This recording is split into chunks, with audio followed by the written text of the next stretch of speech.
right, this is our third video in the social psychology section. We start by looking at aggression. And we looked at prejudice and discrimination in the last video, and which is incredibly hurtful. But aggression, even more so hurtful because it is the intentional, either physical or verbal intention to hurt, harm, or destroy someone. Okay, so what is the root of aggression and why is it such a part of our human existence? Look first, are there genetic influences? And it's hard to say that it's all genetic because it's such a wide variation among person to person who is aggressive and who is not. That being said, we do find that identical twins, if one admits to being aggressive, the other is very likely to admit to being aggressive as well, far much so than the fraternal twins. So there does seem to be some genetic link, but it does vary so widely from culture and situations that it's hard to put a huge heritability factor on aggression. The neural influences, we haven't really identified an exact part of the brain. However, we do know that when we inhibit areas in brain parts, in the frontal lobes in particular, where we tend to inhibit our aggression, that it can make people aggressive. There's also instance where we've implanted probes. There was a woman that we implanted a probe into her amygdala in her limbic system, and of course she can't feel it because there are no pain receptors, no nerve endings inside the brain. However, she was a very nice lady, but when it was triggered, it was like she wanted her blood pressure taken immediately, and she would get up and she would start hitting the doctor. And so the amygdala obviously has something to do with it. There's also the biochemical influences. A major one, which is actually gender related, would be the Y chromosome giving us testosterone. Testosterone seems to be an aggression inducing hormone that we have. And we find that a lot of violent crimes and things have been committed by people that actually have more testosterone than the average person. When we look at a male's face, for example, a wider face indicates more testosterone. They're usually, muscular, large, and with wide face individuals, and they tend to commit more aggressive crimes. And also it is correlated with more aggression. We've also known when we've bred animals, we've bred things to be aggressive. So we're throwing in, there's the genetic influence, but also when we have aggressive animals, say some of you may be involved with horses. A stallion is quite an aggressive animal. However, once it's castrated, becomes a gelding, it loses its aggression. And we find as human beings, young men in particular, as they age, the testosterone levels drop and the aggressive levels drop too into adulthood. Also, if things like aversive events can add to aggression. When things aren't going well, when we don't feel, we feel like we've been cheated, we tend to get aggressive out of our frustration, and that is the frustration aggression principle.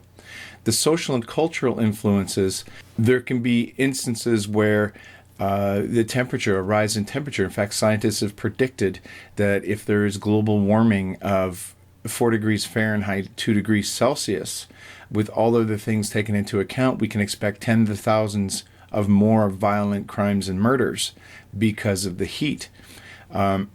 Different cultures also breed different amounts of violence. Irish people, it's manly protection of themselves. There tends to be more aggressive behavior in those cultures.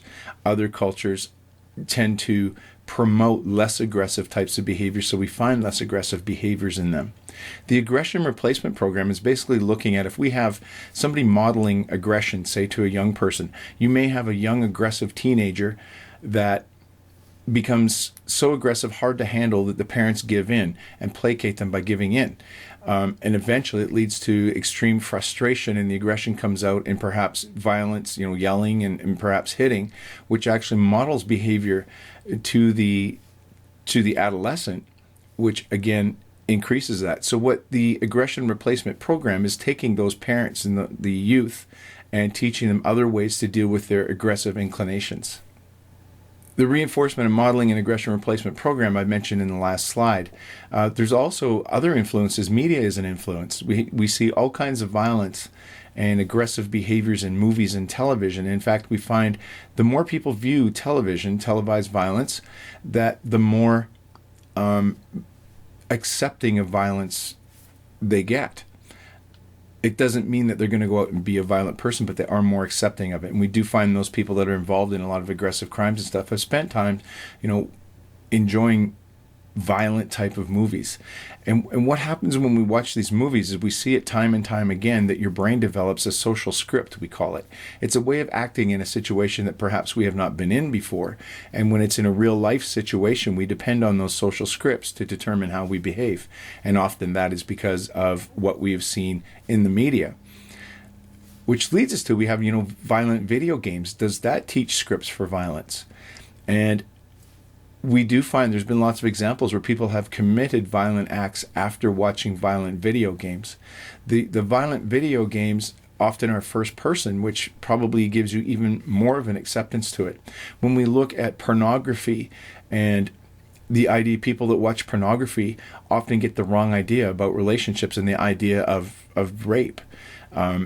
It promotes the idea that these short-term relationships that are sexual in nature, often aggressive, are acceptable. And what it leads to is, again, an acceptance of these kinds of things. It doesn't mean that these people are going to go out and rape people because they watch pornography. However, we do know that we've done some research where we've had people repeatedly watch pornographic media, and we've had a control group that has not. And then we give them a story about a person that has committed a rape and they had not been sentenced yet. And then they ask, what do they think would be the fair sentence? Those that have viewed more pornography, aggressive pornography, tend to accept it more and give them less of a sentence than the people that had not been there. So it does change our attitudes towards the violence. And what about attraction and love? You in love? You might be. Here's one of the first rules of attraction is proximity. We find that being close to somebody, being around them, is an important part of the attraction thing. Part of it may have to do, of course, if you're never near somebody, you're never going to get to know them and you'll never be attracted to them. But one of the things is the mere exposure effect. So what the mere exposure effect says that doesn't matter what it is. It can be numbers, it can be letters, it can be objects, it can be people, it can be fruits, whatever it is.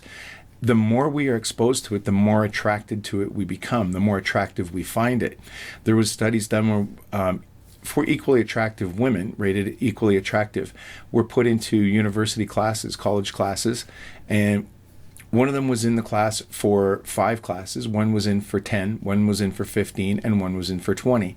When we had people rate pictures of them that were in those classes, the ones that were there in class the 20 days were rated more attractive than the 5-day. The 10 was more in the 15, and it seemed to line up perfectly. So just being around somebody can make them more attractive to you.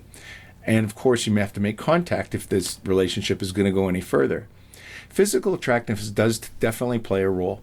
And, we look around the world at physical attractiveness, and different cultures have different ideas. Some cultures go out of the way to stretch their necks because they find that physically attractive. Others, putting bones through their noses and stuff, which isn't far off what we do now, I guess. But there are things that do ring true as far as what we see as attractive. And what people generally see as attractive in females especially is the idea that it's youthful and fertile looking faces. Okay, so we look at healthy and youthful faces and we find them attractive. When we look at all the different types of attractiveness, you can see in this slide up in the top here, these ones, they did is they took 32 different people and they used computer imagery to morph it into an average composite. And people rate the average composite as being the most attractive. So really, being average is attractive. Okay, and of course it includes the symmetry and all that other stuff that you've probably heard. But this is what we tend to think is more attractive. So once we're attracted to someone, we're around them, we're attracted, similarity seems to really help. We have similar ideas and similar ways of doing things, that becomes more attractive. Okay, and it's like a reward theory of attractiveness. We see something about ourselves in that person, and it's an important step because what we found, like we hear all these stories about opposites attracting, like in fairy tales and stuff, one animal becomes attracted to another animal, or Beauty and the Beast, all that kind of stuff. And what we find is that the opposites actually don't attract, because those relationships do not last very long. And, when once you look into the idea of arranged marriages and what's the, average length of time those last and how successful they are, this is the reward theory of attraction, by seeing ourselves in someone else and justifying the way we think, justifying the way we do things. Interestingly enough, when we do look at someone's faces, we tend to rate those more attractive that contain some features of our own face in their face. It makes sense evolutionary wise, because, in long ago in prehistoric times, it made sense to accept those people that look like us as being more friendly, and people that were different as a threat. And this is probably carried on. And this probably has something to do with our racial prejudices as well, through the evolutionary perspective, because we see them as being different, even though they're genetically almost identical to us. But we may have these underlying implicit notions of being racist or stereotypical or bigoted. And we will try. Harvard University has an implicit test of prejudices online, and I'm going to have you guys do that in class.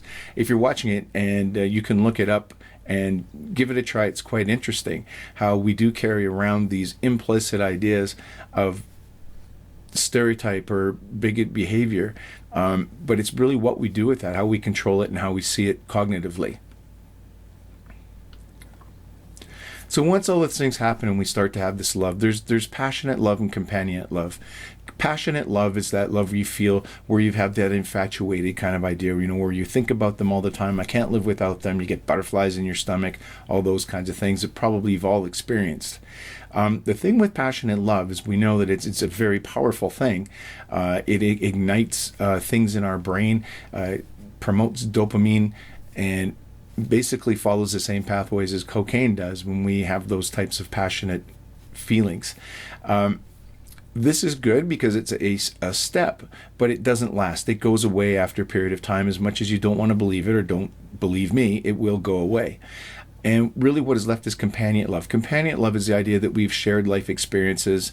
You get along, you have all of these things in common. You have equity in your relationship, equity being the idea that you put into it as much as they put into it. So you feel like you're getting out of the relationship as much as you were putting into that relationship. And when it's equitable, that seems to have long-lasting effects. Self-disclosure is another one, where this is what we would call intimacy, where we divulge something that is very private to us, and they will in turn, divulge something private to them that they wouldn't talk to other people about, which leads to this idea of companionate love.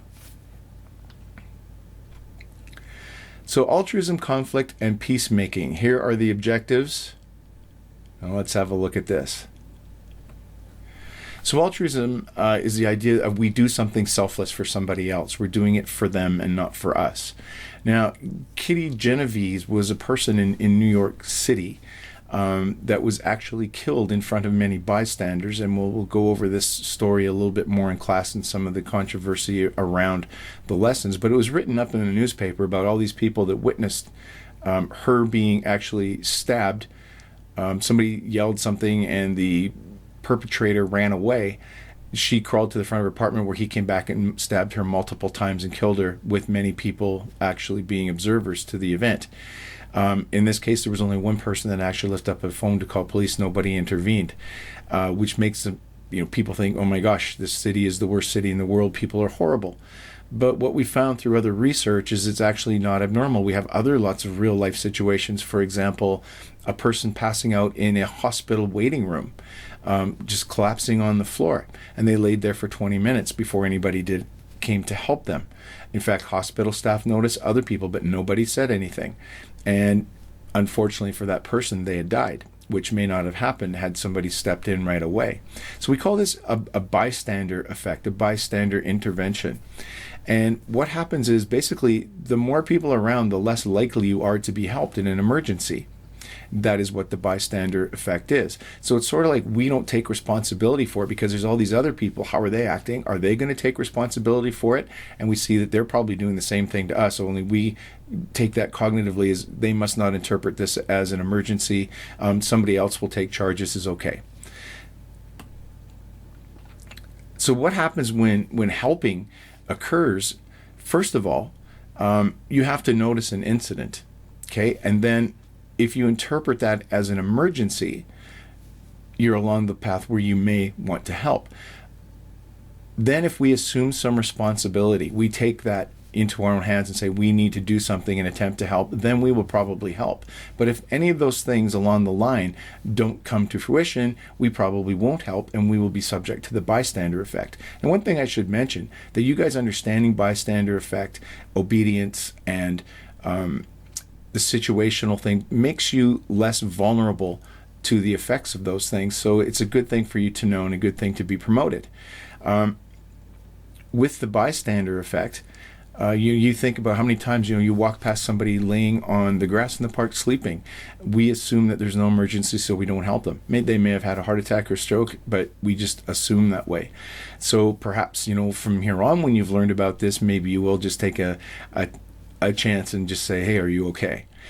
Those of you that have first aid training, is to take responsibility. When you're treating the person, you look to somebody in the crowd, point to them and say, "You call 911, tell them such and such and such and such," because that gives that personal responsibility and guarantees that somebody will do it. And you also tell them, report back to you.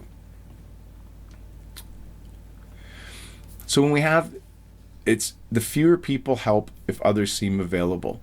So after we get more than one person in a room, and especially after 3 and 4, it's less likely. This was done with an experiment, just like in waiting rooms where there's emergency in the other room where a painter falls off a ladder, presumably. And if there's one person, often no other person, then we will often go and check on that person. But if there's one more, and especially if there's more than 3, it's very unlikely that we will look to other people for cues. So why do we help? There's a social exchange theory which says that we will help as much as we've been helped, basically. So we feel, if people help us, that we will help others. The reciprocity norm is that idea that you reciprocate the idea of helping somebody in need. And you may do it because you will give funds, you give blood because it makes you feel good. You've done the right thing, so it makes you feel more positive about yourself. So that is what you're getting out of it. That's the reciprocity. Okay, social responsibility norm is the idea that we should help other people in need. People that in need, we're all part of a human race and we need to step in and help where help is needed.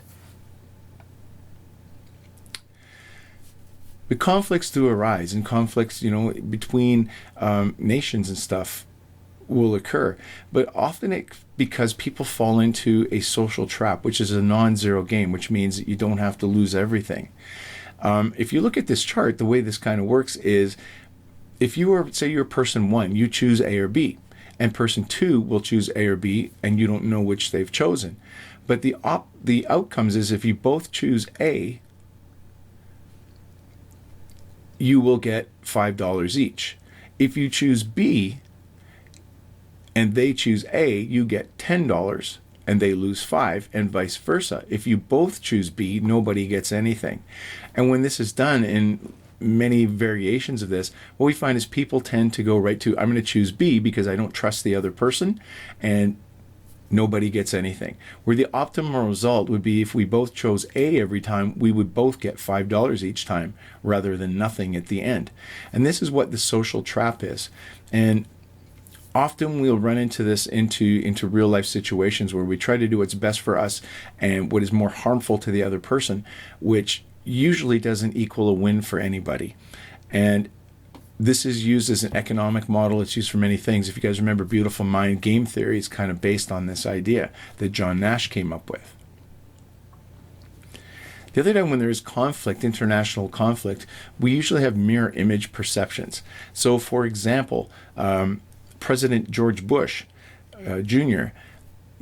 thought of Saddam Hussein after the 9/11 attacks as a evil pharaoh that doesn't care for his people, that only cares about himself. And on the other side of the coin, though, Saddam Hussein says that George Bush was a evil person that only cared about oil and finances and would hurt people in order to make his gains. So we see each other differently. Now, the result, the actuality of it may not be right in the middle. It may not be in the middle at all.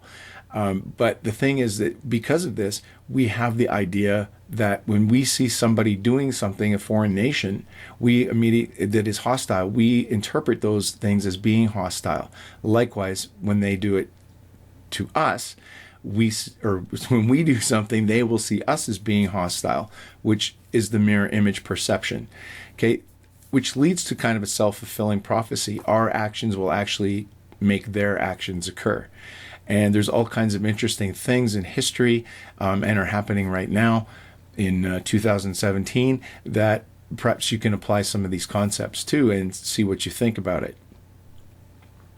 So how do we promote peace? Contact is important, but however, contact can lead to more problems. There's a group of troubled youth that were put together, and they were put into two sides. And their idea was they played a game where they tried to beat the other team. And of course, that made them more hostile towards the other. They were two different groups already. They weren't put into groups. But how this was fixed where they became friends is they started giving them superordinate goals that both sides worked on. For example, when the water went bad, they had to all work at creating a filtration system to give themselves proper water to drink. And there was other situations, maybe it's, rival gang members in a town that have turf wars. So the city can supply a building and they can fix it up so they can both use it. And we find when they get together and they're working towards a common goal that often they find out they're not so different, and the friendships often happen and it can alleviate the conflict. Of course, that's a very simplistic thing when we're talking about international relations.